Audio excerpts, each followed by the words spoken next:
Okay, welcome back, everybody. So today, my guest today is Sterling Jaquith. And if you are a Catholic mom, you've likely heard her name or are familiar with her work. She just published a new book called Catholic Mom Calm: 6 Steps to Calm the Chaos in Everyday Life.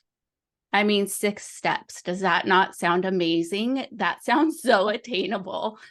So now before I have Sterling introduce herself, I just want to talk a little bit about her. I've known of Sterling for many years. We belong to a Catholic influencers group.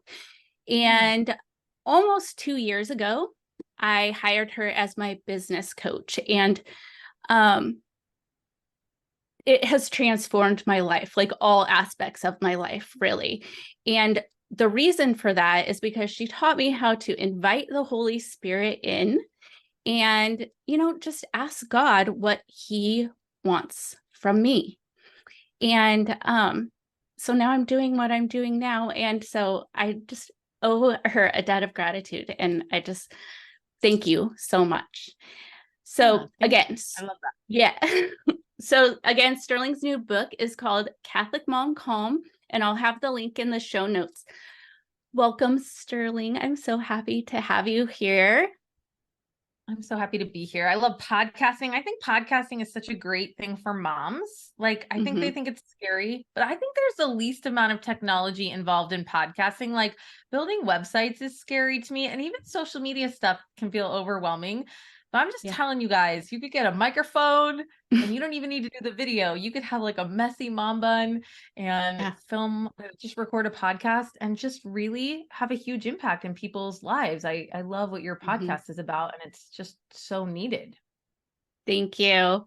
Yeah, I think the more voices we can get out there, especially Catholic women, the better. So I would love to see more and more of that. And I'm always in for a new Catholic podcast too. I love it. So go ahead and tell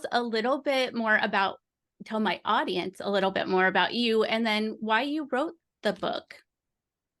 Yeah, so I did not grow up Catholic. I didn't grow up really with any religion. And my mom ended up having this big Protestant conversion experience when I was away at college. So I was at college, I come home and she's like, I love Jesus. And I was like, no, I am not into that at all.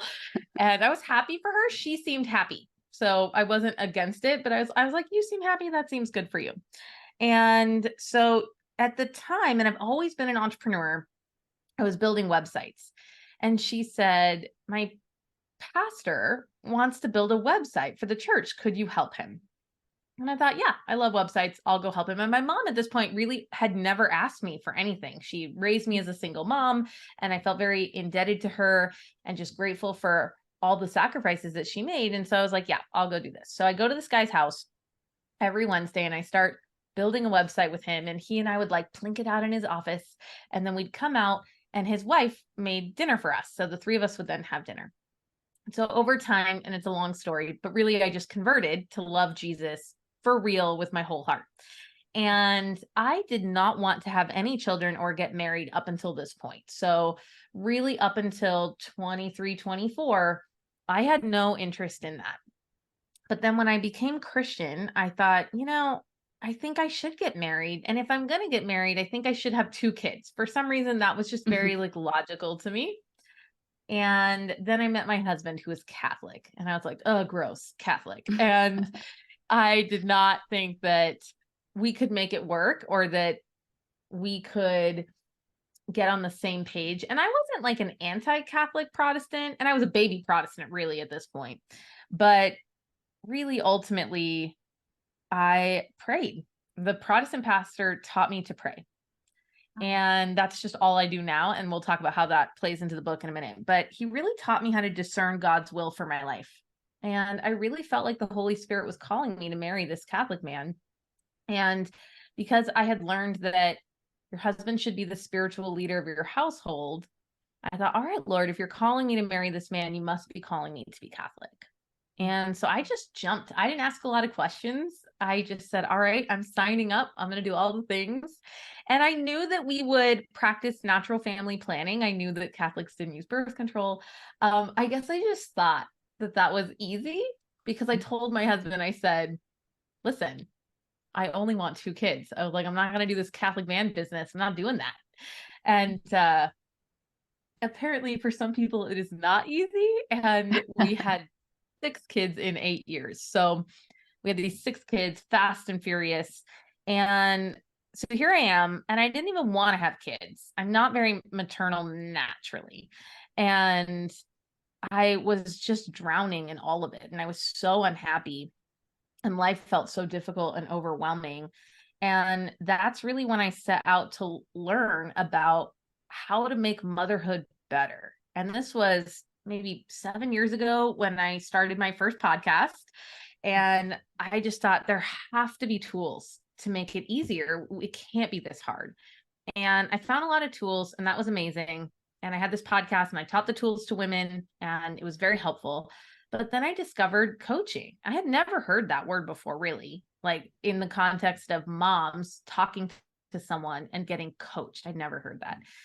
But coaching just completely transformed my life. And then I knew that I wanted to help moms do that. And really, coaching is just seeing the words in your brain and deciding if you want to keep them or not, right? That's what it is.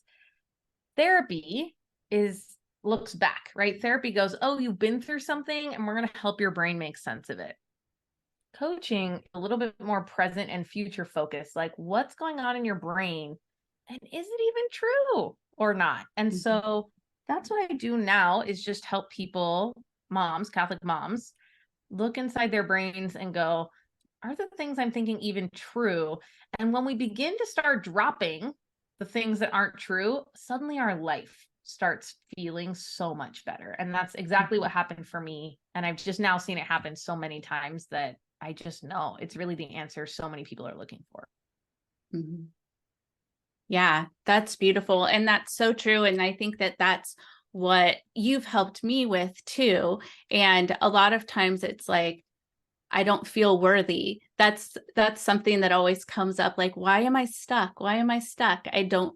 I guess I don't feel worthy, even when you're not like consciously thinking about it.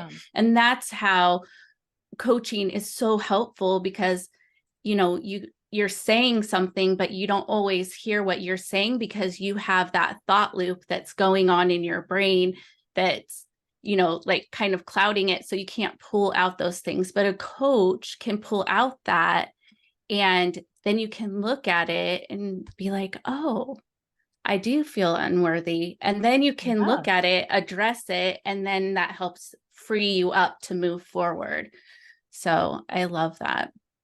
And what an interesting conversion story. I've heard you say your conversion story many different times, but I haven't heard, all of that, some of that information. So yeah, I love hearing, like little bits and pieces because we can't get it all out. There's so much. I tell people all the time, like my sobriety journey, my faith journey is so long. I can't, if I just sat here, it'd be boring and it'd be like 8 hours and you don't want to listen to it. Yeah. But yeah, so your book, Catholic Mom Calm. So most of my listeners are Catholic moms who have turned to substances like alcohol to cope. First of all, I just want to say this book is so stinking cute. It's really beautiful. It's got lots of questions and like places to write in. And I just love it so much. It feels so good. But anyway, I digress. So most of my listeners are Catholic moms and they're turning to substances for my listeners. But of course, moms buffer with all kinds of things, right? Like food and screen time and, whatever, shopping, all these different things. And I'm just wondering, in your experience, why do you think that that is such a common issue? And is it more prevalent today, do you think, than it was in the past? Yeah, I think it is. And I think it's because we're living in a really crazy modern society and nobody's saying that it's crazy. So we all just think something's wrong with us. So like, just imagine if you took a person who didn't have any context for war or wartime. Okay. and we just like dropped them into the Great Depression. Right? We dropped Mhm. them into the Great Depression when people are like rationing things and like Mhm. squirreling away aluminum foil and like all this weird stuff, right? But you didn't tell the person that that was weird. You were just like, hey, this is a family and you can make a family here and this is how it looks to live. That Mhm. person would be like, this seems really hard, or this seems Mhm. weird. I don't Mhm. know. But if they didn't know what was happening, our brain just automatically tells us that something is wrong with us. Right. Mhm. So that person would just be like, I must not be working hard enough. That's probably why I'm not finding a job. Or, I must not be budgeting really well. That's why it seems like my money isn't being stretching for the whole month. Right. And when I say that, it sounds silly to the rest of us because we would understand the context of where that person is living, that time period. And first of all, even those people didn't have a word for it when they Mhm. were living through it. We didn't call it the Great Depression, but they knew that the war had happened. They knew that things were hard and that it wouldn't always be like this. And so they kind of rallied together and they coped in ways that only lasted for that time. And then when things got better, they stopped coping.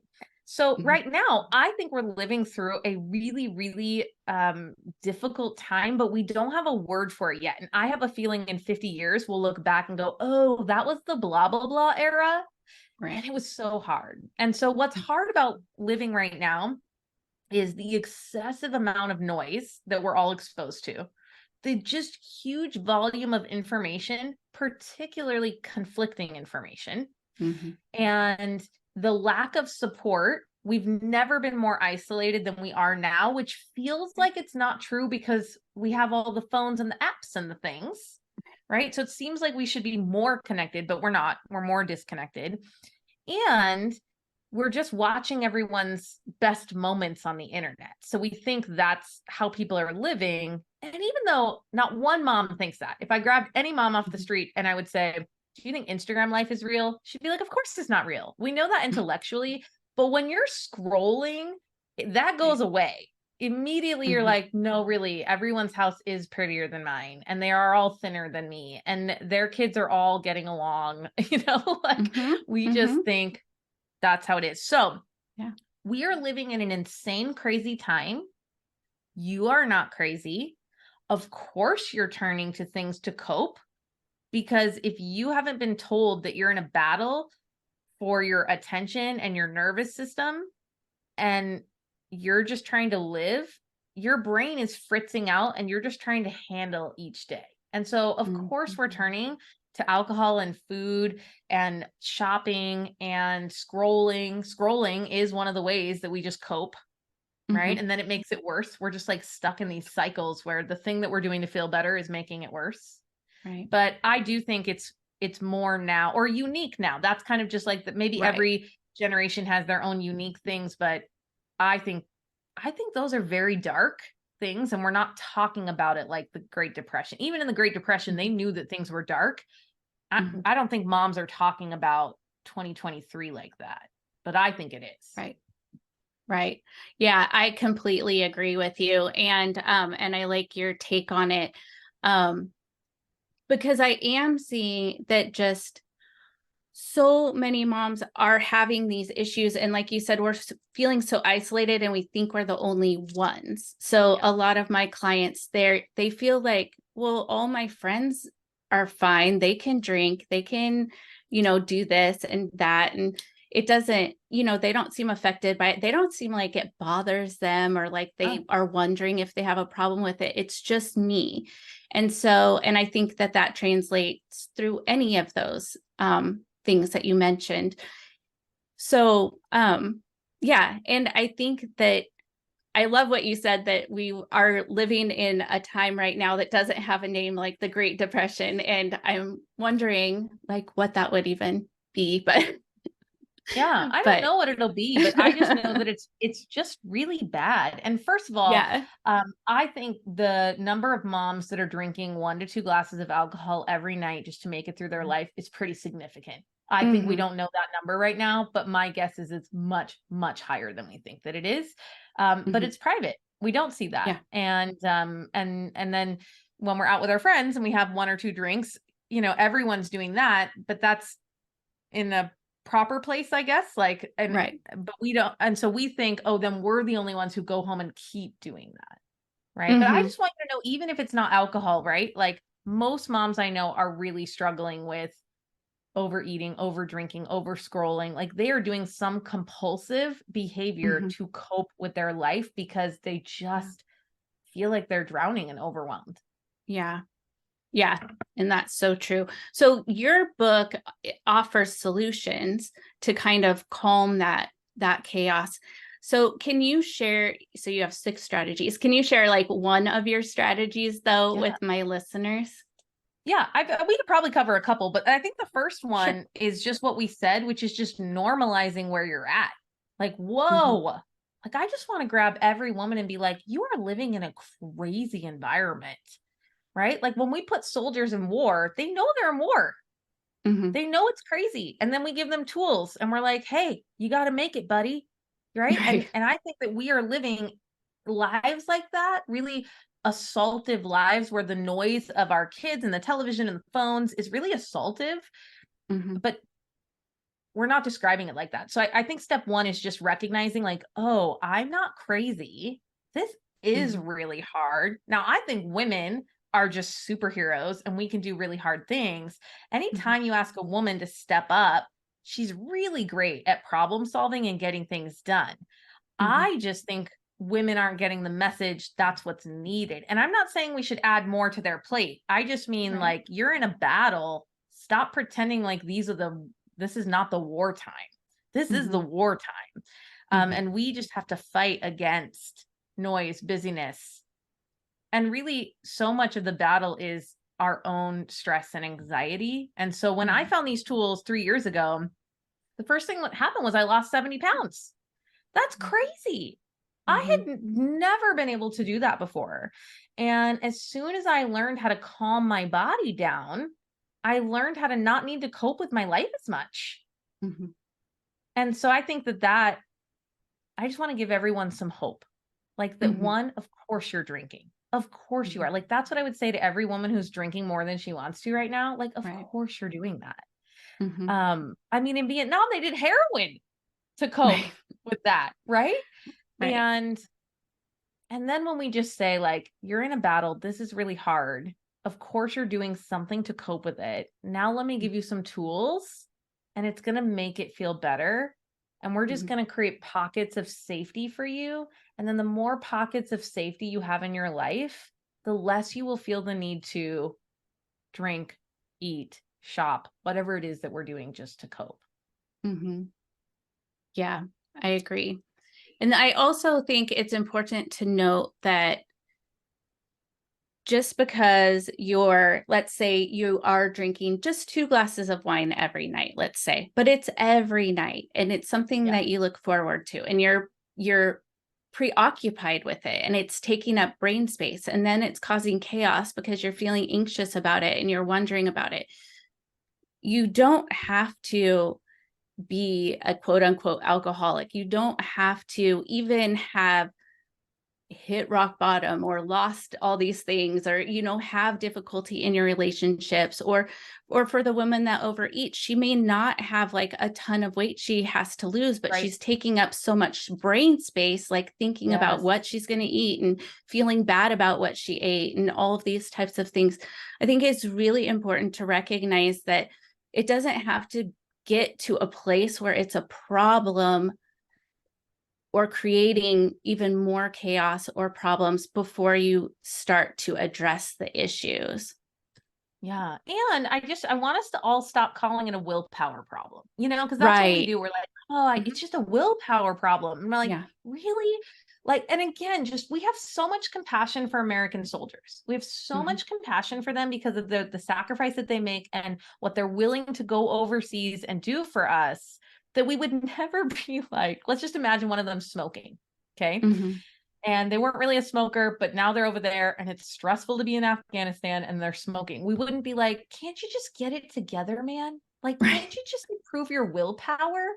Like, Mhm. that smoking is bad. Like, we'd just be like, honey, you do what you got to do. I love you. Mhm. Like, and we say it to them because they're kind of in these temporary environments. And I actually think it's harder to be a modern day mom in some ways because we don't get a break. We're not doing an Mhm. 18-month tour, you guys. We're like in it for 18 years, Right. and it just is going to be difficult, but you don't lack willpower. Mhm. Okay. I mean, what we have to do is right now, your brain is scanning your environment and it just sees like 10 wolves staring at you. I want you to imagine if 10 real life wolves were staring at you. And then I tried to like teach you algebra. You'd be like, I don't even hear any of the words you're saying, Sterling, because 10 wolves are staring at me right now. Like it's a Mhm. gripping feeling. And our thinking brain shuts down. But in modern life, your brain is really interpreting a significant number of things in your life like wolves. And so we just don't take a person like that and say, well, you just don't have enough willpower. Like that is Mhm. not the problem. The thing that we want to do is we want to get your brain to say, hey, maybe that's not a wolf. Maybe it's a German shepherd, right? And so there's still something there, Mhm. right? But it's not going to eat your face. Your brain's like, Mhm. it's probably going to eat my face. But instead, we could just be like, yeah, maybe though, it's not as scary. Mhm. And then when we do that, that's what the work is. The work is looking at all these things and walking through them. And let's Mhm. just use your calendar, for example. Okay. Christy, we just signed the boys up for soccer. Okay. We've never done that. Not just the boys. We signed 5 of the 6 kids up for soccer. And I have to date been a mom for 12 and a half years and we've never done any sports. Okay. Mhm. But my husband convinced me and I was like, okay, we're going to try it. When I open my calendar, okay, and I see Tuesday and Thursday nights now, I'm like, it feels like wolves. Okay. Because the kids are Mhm. all at different times. They're at least, praise God, on the same field. They're at the same school. So I don't have to Mhm. drive multiple places. But that's an example. It's just a micro example because this is new for me. I pull up Mhm. my calendar and my brain goes, oh, we're going to die. That's how it feels when I look at those soccer schedules on Tuesdays and Thursdays. And so I just go, hey, brain, I see that this is new. I see that you're really scared right now. Like, it's okay. Yes, we're going to have to do a little juggling and some string cheese in the car. And we're going to have to get kids to where they need to be. And yes, the 8-year-old will probably complain in between her other sister's practices while she's hanging out. Like when you begin to tell your brain what it's really scared of and just Mhm. say, yeah, that's real. I will never tell someone like, oh, it's fine, you're fine. Right? We do that to Mhm. ourselves all the time, right? We're very dismissive of the things that we're scared of. I validate it. Like, yeah, driving and getting kids to 6 different practices is a lot, Mhm. but it's not going to kill us. We can do it. And we have a pretty good plan. And it's actually going really well. So I find that the wolf moment for me is when I look at my calendar and I'm like, Mhm. and then I coach myself. And then Mhm. actually doing it has been just fine. Now, I have not had to sit in the rain yet. Okay. I don't Oh. know what y'all do. I don't know how y'all handle that. What you have to sit. I haven't had to do that yet. But right now, getting them to practice and feeding them and how it's folded in with our family has actually been just fine. Mhm. But this is the difference between if I didn't know how to talk to myself and use some of the tools in this book, Mhm. those are the days that I would have gone through a drive-through like and gotten Wendy's hamburgers and french fries, Mhm. not because we needed food, but because I was so stressed about the wolves. Mhm. And Yeah. now I'm like, they're not wolves. Yeah, there's this new thing and it's uncomfortable and I'm adjusting. But I bought string cheese and put that in the car in case I was hungry, the kids were hungry, and it just feels so much better. Like it just feels Mhm. so much easier to cope with my life. Mhm. Yeah, absolutely. And I love what you said about it's not a willpower problem. It's not, because if we think about things that we have willpower around, it's like we have willpower. There are things that we can will ourselves. it's really a willingness. Like, I have a willingness not to do Ooh, I this. Like, I love don't that. want to do that. Yeah. Yeah. And so with other things, we're not at that stage yet, right? Where we have that willingness not to do it. And Yeah. that's okay at that time. It's really about like getting curious, coaching yourself through it, like you said, and being able to look at things as they are and recognizing what we're feeling, how we're feeling, and why we're feeling that, and then kind of go from there. But so, what advice would you have for a mom who is questioning whether or not her drinking is becoming problematic, or her eating is maybe out of control? Maybe she's eating for the wrong reasons or Yeah. shopping for the wrong reasons. Yeah. I mean, I think one of the best ways to figure it out is either to go a week without it. So I would just be like, I mean, it's so scary to tell your brain, like, we're not going to drink at all. Right. But you should be able to say, I'm not going to drink Monday through Friday. Mhm, And if you can't make it Monday through Friday because the urge to drink is so strong, all that's telling us is that you have wired in your brain, when I feel unsafe, I drink wine. I'll just pick wine. I drink some wine and then I mhm, feel safe. And that has worked really, really well. I just want you to know that your drinking has taken care of you. That's how your brain thinks about it. Your brain is like, hey, mhm, darling, your life is so crazy. Let me give you a glass of wine to calm you down. Like, that is mhm, just a really effective tool. And your brain is doing that because it loves you. Now, we know that there are these other consequences that come out of it, and we may not want those. And so then, if you can't make it 5 days without drinking, right? I just want you to pay attention, like, oh, I've just wired this in my brain very strongly. I've mhm. just wired it very strongly in my brain. I'm not that into hot dogs, right? But when I go to a baseball game, I really want a hot dog, right? Like, Yeah. we've just been trained when we go to baseball games to want a hot dog. Okay. Mhm, It's just two things have been wired together. We go to baseball games, we have a hot dog. And your brain is just wired. When you feel unsafe and stressed, we drink wine and it calms you down. Okay. mhm, That's just totally works. That's the other thing. It really works. And mhm, so instead, we just want to notice. And first of all, you could just try to go 2 days. It doesn't, the number of days that you don't drink doesn't matter. It's when you calm and the best version of yourself say, I have made this plan to not drink for X number of days, and then you can't do it. mhm, Like, you want to do it, but you're not being able to do it. That's where I would just say, oh, I need help rewiring my brain. And it's mhm, totally possible, by the way, it's totally mhm, possible to dissolve those pathways where you actually just don't even want the drink anymore. mhm. And obviously, I'm biased, but I think coaching is one of the best ways to do that. Um, but therapy and EMDR, there's so many tools now to Mhm, just help you rewire that connection. And it mhm. just really is possible. Yeah. I agree. And we get all this messaging, right? It's not even just what we've developed, but then we have all this messaging of like, you see it on TV, like moms are stressed. They reach for the glass of wine, the bottle of wine, Yep. and they drink it. We have all these t-shirts and Yep. glasses with these, Yep. catchy things and phrases. So, I mean, Yeah. it's not even, it's just kind of been worked into our brains that this is acceptable. This is Yeah. what the world is offering us. Like, it's Mhm. okay. Here's your comfort, right? Yeah. Here's your comfort. And um and that's, as you say, with Made for Greatness, your company, Yeah. it's we were not made for comfort. We were made for greatness. That was that's such a great quote from it. It's Pope Benedict the 16th, right? And I love Yeah. it.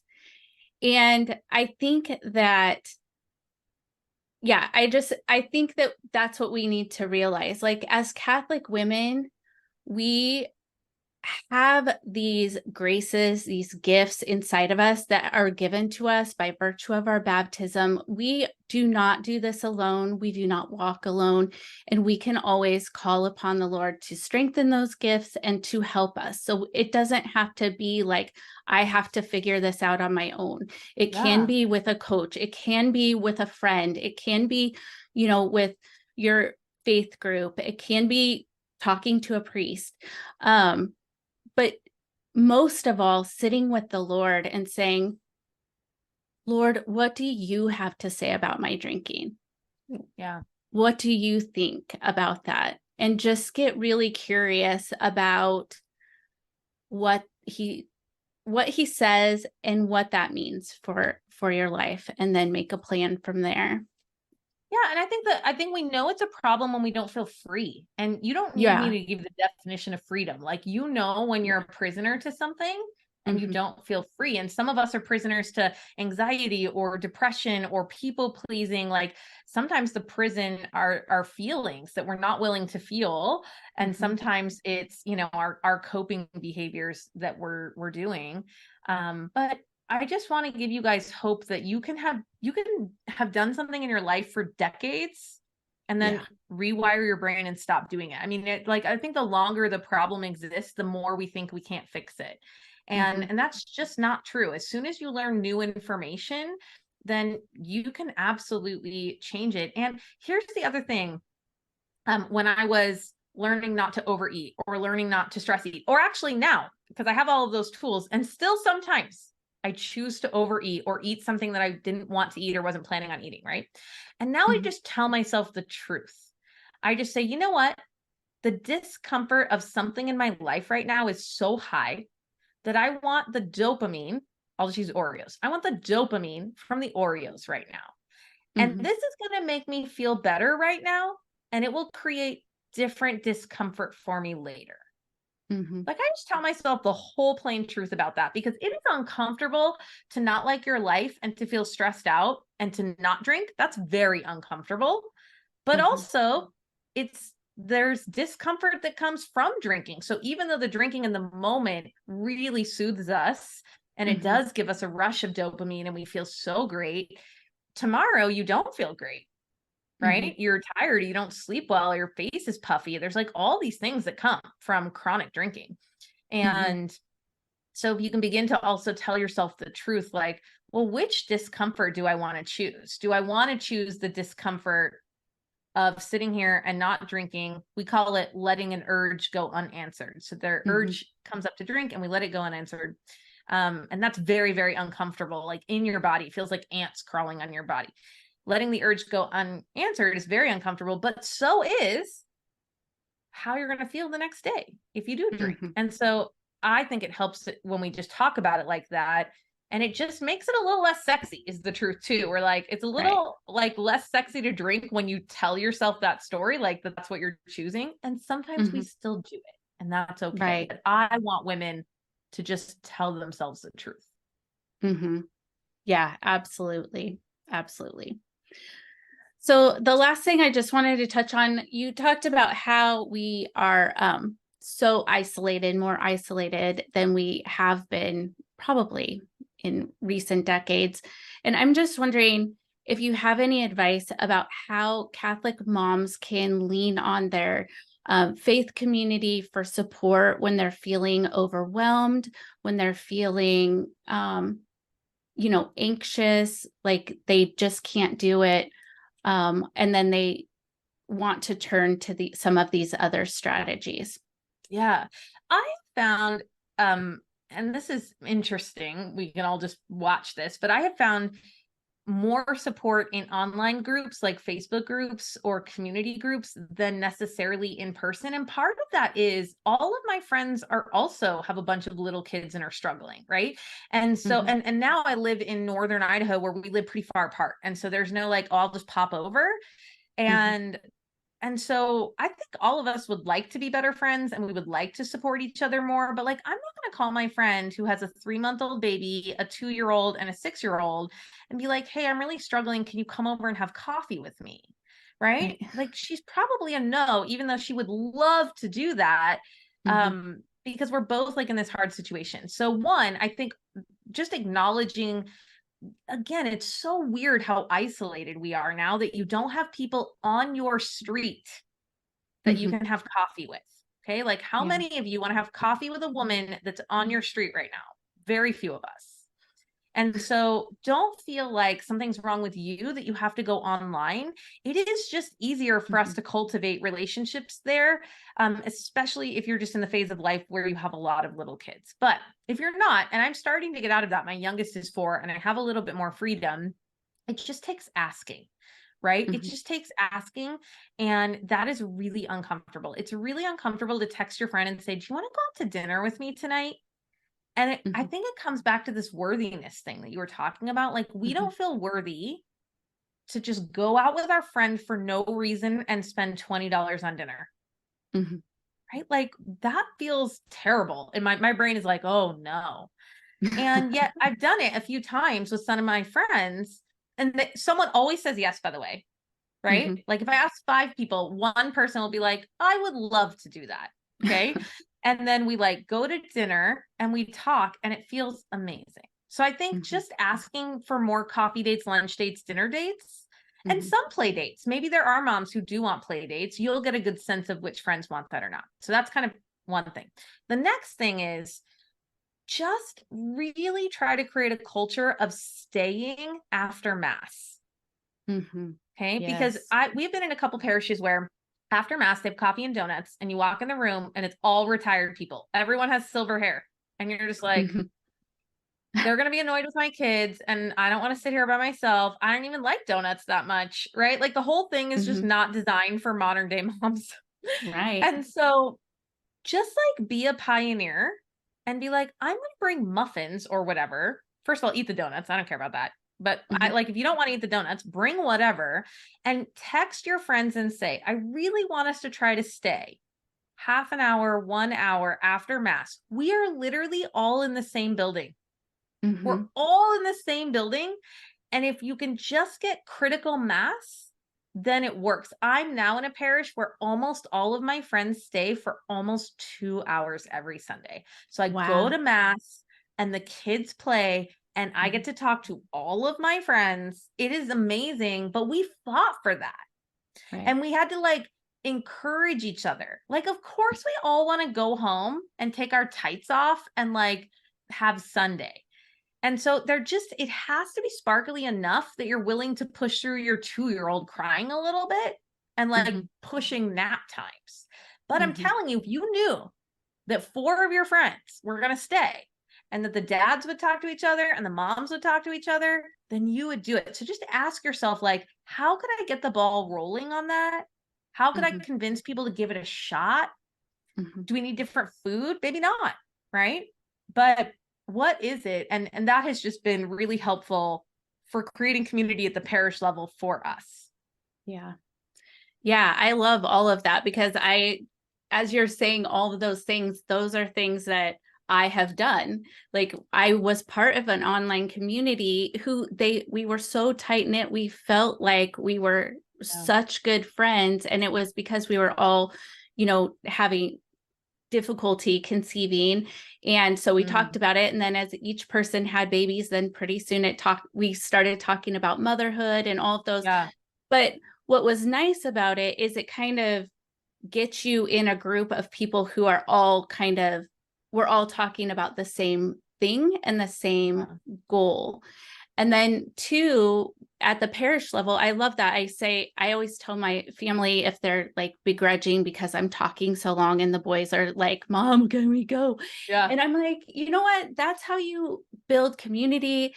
We are a family. That's how you get to know people. And I will say, not only have do my friends stay after mass, but we've gotten to meet a lot of the older people in the parish. We bless Yeah. them with our presence there and they Yes. bless us with their wisdom.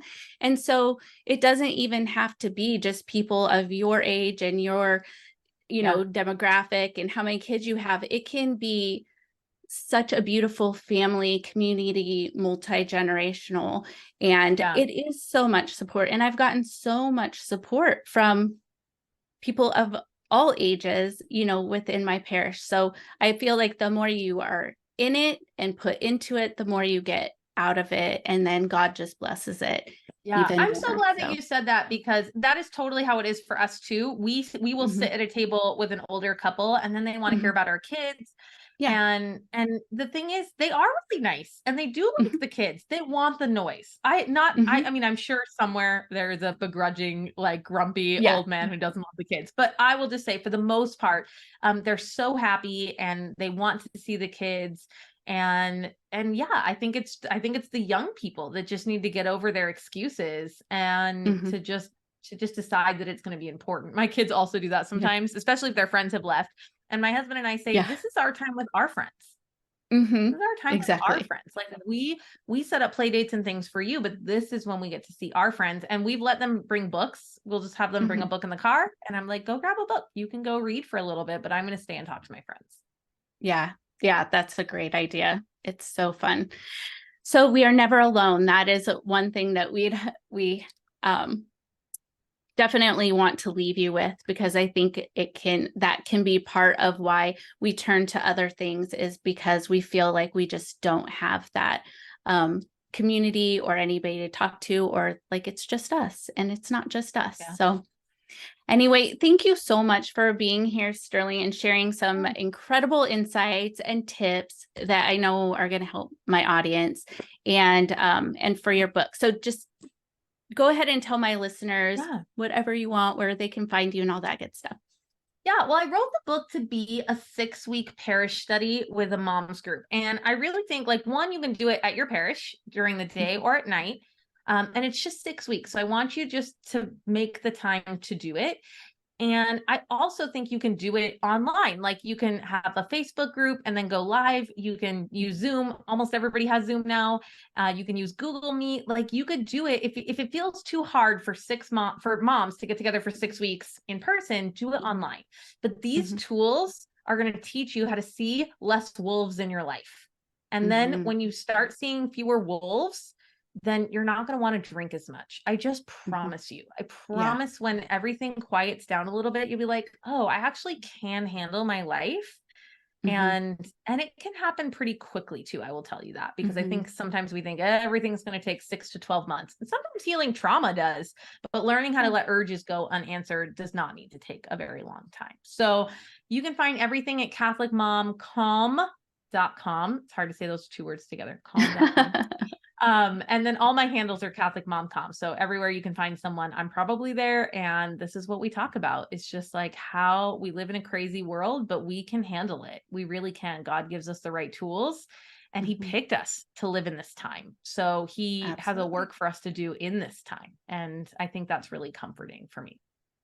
Oh yeah, that it's so comforting for me too. So thank you so much for being here, and I'll look forward to I feel like I could talk to you forever, but we have Yeah. to keep it short, but I'll look forward to talking to you again soon. Maybe we can have you back on. Well, that does it for this episode of the Catholic Sobriety Podcast. I hope you enjoyed this episode, and I would invite you to share it with a friend who might also get value from it as well. And make sure you subscribe so you don't miss a thing. I am the Catholic Sobriety Coach, and if you would like to learn how to work with me or learn more about the coaching that I offer, visit my website, thecatholicsobrietycoach.com. Follow me on Instagram at the Catholic Sobriety Coach. I look forward to speaking to you next time. And remember, I am here for you. I am praying for you. You are not alone.